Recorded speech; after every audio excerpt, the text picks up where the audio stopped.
Hello guys, welcome to Indian affairs. I hope कि आपका आज का दिन शानदार हो और लाइफ में आपके जो भी गोल्स और टारगेट्स हैं आप उनको सक्सेसफुली अचीव करें।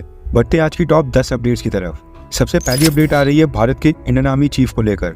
जैसा कि हमने आपको कई हफ्ते पहले बता दिया था कि इस महीने के अंत में यानी कि 31 मई को Indian army chief general Manoj Pandey sir का कार्यकाल खत्म हो रहा है। लेकिन पिछले कल भारत की सरकार की अपॉइंटमेंट्स कमेटी ऑफ कैबिनेट ने जनरल मनोज पांडे सर का कार्यकाल 1 महीने के लिए और बढ़ाने का फैसला किया है। अब जनरल मनोज पांडे सर 30 जून को रिटायर होंगे।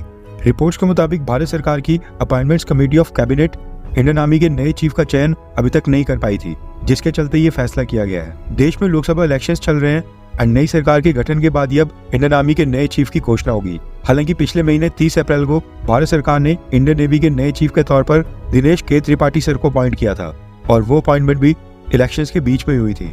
इसलिए Indian army chief general Manoj Pandey sir के टेन्योर को 1 महीने बढ़ाने के ऊपर भारत में कई सारे लोग सरकार के ऊपर सवाल भी खड़े कर रहे हैं कि अगर इलेक्शंस के बीच में इंडियन नेवी चीफ की अपॉइंटमेंट हो सकती है तो नए इंडियन आर्मी चीफ की क्यों नहीं।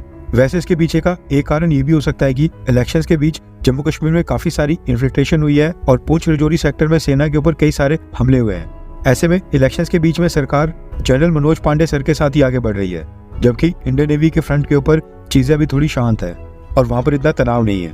आज की सेकंड अपडेट आ रही है भारत के एक प्रोमिनेंट मुस्लिम लीडर असदुद्दीन ओवैसी को लेकर।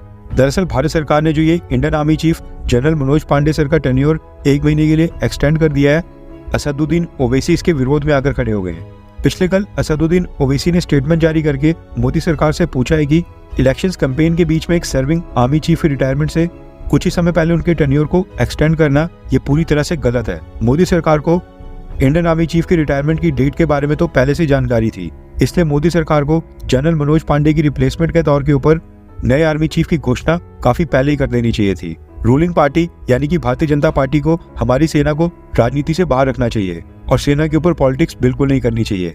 लेकिन अब पिछले 1 दशक से देख रहे हैं कि मोदी सरकार अपने चुनावी फायदे के लिए भारत की सेना का इस्तेमाल कर रही है।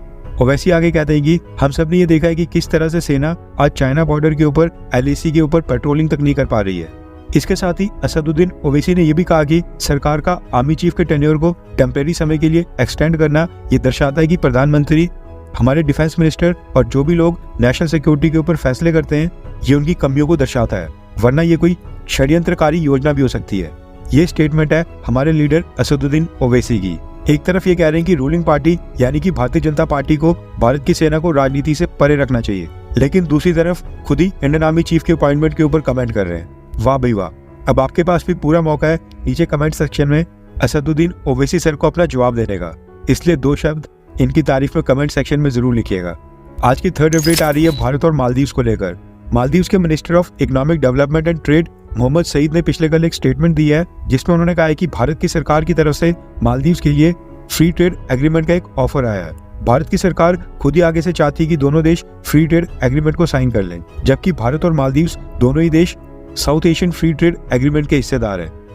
दरअसल साल 2006 में सार्क देशों ने आपस में एक ट्रेड एग्रीमेंट साइन किया था। इसमें अफगानिस्तान, बांग्लादेश, भूटान, भारत, मालदीव्स, नेपाल, पाकिस्तान और श्रीलंका आते हैं। लेकिन ये फ्री ट्रेड एग्रीमेंट साइन होने के बाद भी कुछ आइटम्स अभी भी ऐसी हैं जिनके ऊपर इस एग्रीमेंट के तहत टैरिफ्स लगते हैं और जिनको इस एग्रीमेंट से बाहर रखा गया है। इस south Asian free trade agreement में उस समय एक क्लॉज था जिसमें साफ तौर पर मेंशन किया गया था कि सभी देश कुछ आइटम्स को सेंसिटिव लिस्ट में डाल सकते हैं और सेंसिटिव लिस्ट वाली उन सभी आइटम्स के ऊपर टैरिफ्स को किसी भी देश की सरकार अपनी मर्जी से 5% के ऊपर रख सकती है।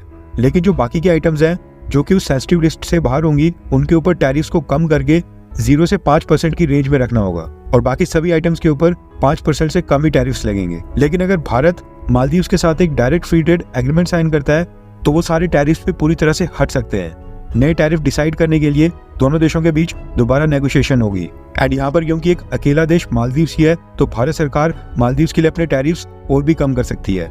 लेकिन हाँ, अगर हम मालदीव्स के साथ ट्रेड एग्रीमेंट साइन करते हैं तो इससे भारत को रत्ती भर भी फर्क नहीं पड़ेगा, लेकिन मालदीव्स की सरकार और उनके बिजनेसेस के लिए ये काफी बेनिफिशियल साबित होगा। भारत की तरफ से ये फ्री ट्रेड एग्रीमेंट का ऑफर मालदीव्स को देना ये मतलब है कि भारत सरकार अब भी मालदीव्स को लेकर काफी सॉफ्ट अप्रोच रख रही है। अपनी अच्छाई और प्यार से मालदीव्स के प्रेसिडेंट मोहम्मद मीजू को जीतने की कोशिश हो रही है। वैसे इसका रिजल्ट क्या आएगा वो तो आगे आने वाले सालों में पता चलेगा, मगर यहाँ पर आपका क्या ओपिनियन है कि क्या भारत को मालदीव्स के साथ ये फ्री ट्रेड एग्रीमेंट तुरंत साइन कर लेना चाहिए या फिर 1-2 साल रुककर पहले वेट एंड वॉच करना चाहिए? नीचे कमेंट करके अपनी राय जरूर बताएं। आज की 4th अपडेट आ रही है भारत और चाइना के बॉर्डर को लेकर। दरअसल पिछले कल भारत के डिफेंस मिनिस्टर राजनाथ सिंह जी की तरफ से एक स्टेटमेंट आई है जिसमें उन्होंने कहा है कि बॉर्डर डिस्प्यूट्स को सुलझाने के लिए भारत और चाइना के बीच एक अच्छे एटमॉस्फेयर में कमांडर लेवल की टॉक्स चल रही हैं। हमें उसके नतीजे आने के लिए इंतजार करना चाहिए। लेकिन अगर मैं उसके बारे में देश के लोगों को आज ही बता दूंगा कि किस पॉइंट के ऊपर बात हो रही है, हमारे लोग भारतीय सेना के ऊपर गर्व महसूस करेंगे। लेकिन अभी मैं ज्यादा कुछ नहीं बता सकता हूँ क्योंकि डिफेंस टॉक्स अभी भी चल ही रही हैं। देश का रक्षा मंत्री होने के नाते मैं अपने देश के लोगों से बस एक चीज कहना चाहता हूँ कि चाइना ने भारत का 1 इंच भी कब्जा नहीं किया है। हमें अपने सैनिकों के ऊपर पूरा भरोसा होना चाहिए और उनके साहस के ऊपर कभी भी संदेह नहीं करना चाहिए। राजनाथ सिंह जी की ये स्टेटमेंट आई है कांग्रेस पार्टी और ओपोजिशन पार्टीज के लीडर्स की स्टेटमेंट के बाद, जिनमें वो इंडियन आर्मी के ऊपर आरोप लगा रहे हैं कि मोदी सरकार के टेन्योर के दौरान चाइना ने LAC के एक बड़ा हिस्से के ऊपर कब्जा कर लिया है। जिसके बाद हमारे डिफेंस मिनिस्टर रक्षा मंत्री राजनाथ सिंह जी भारतीय सेना को डिफेंड कर रहे हैं। आज की 5th अपडेट आ रही है इंडियन नेवी को लेकर। दरअसल रैंक्स के बाद अब इंडियन नेवी ने ब्रिटिश नेवी के समय की 2 और टर्मिनोलॉजीज को खत्म करके उन्हें भारतीय नाम दिया है। आपने नोटिस किया होगा कि नेवी के वॉरशिप्स और नेवल वेसल्स के ऊपर एक झंडा लगा होता है। ये झंडा किसी भी देश, यूनिट या नेवी का हिस्सा हो सकता है। अभी जो वर्टिकल पोल होता है जिसके ऊपर ये झंडा लगा होता है, इसको इंडियन नेवी में अभी तक जैक स्टाफ कहा जाता था। एंड टॉप के ऊपर जो झंडा होता था उसको जैक कहा जाता था। अब ये दोनों ही टर्म्स ब्रिटिशर्स ने दिए थे और अभी तक भारत की नेवी आधिकारिक तौर पर इन दोनों ही नामों को यूज कर रही थी। लेकिन अब जैक स्टाफ को चेंज करके नेशनल फ्लैग स्टाफ कर दिया गया है, जबकि जैक को बदलकर नेशनल फ्लैग कर दिया गया है। आप सोचिए कि देश की आजादी के 75 साल के बाद भी हम अपनी सेना में ब्रिटिशर्स द्वारा दिए गए नामों को यूज कर रहे थे। थैंक्स टू मोदी सरकार जो ये नई अप्रोच ला रही है। आज की 6th अपडेट है भारत और फ्रांस को लेकर।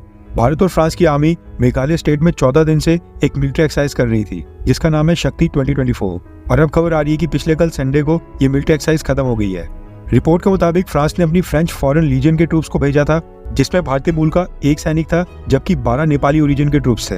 वहीं पर भारतीय सेना को रिप्रेजेंट कर रही थी भारत की राजपूत रेजिमेंट। आज की 7th अपडेट आ रही है भारत के पड़ोसी देश बांग्लादेश को लेकर।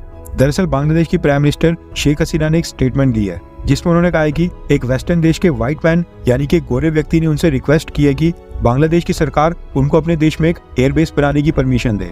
उन्होंने कहा कि ये कन्वर्सेशन हुई थी बांग्लादेश के चुनावों से पहले। ये जो वेस्टर्न देश था ये बांग्लादेश में एक एयरबेस बनाकर यहाँ पर अपने फाइटर जेट्स, ड्रोन्स और ट्रूप्स को डिप्लॉय करने के बारे में सोच रहा था, लेकिन मैंने ये प्रपोजल रिजेक्ट कर दिया है। उन्होंने कहा कि इन सबकी आंखें बे ऑफ बंगाल के ऊपर हैं।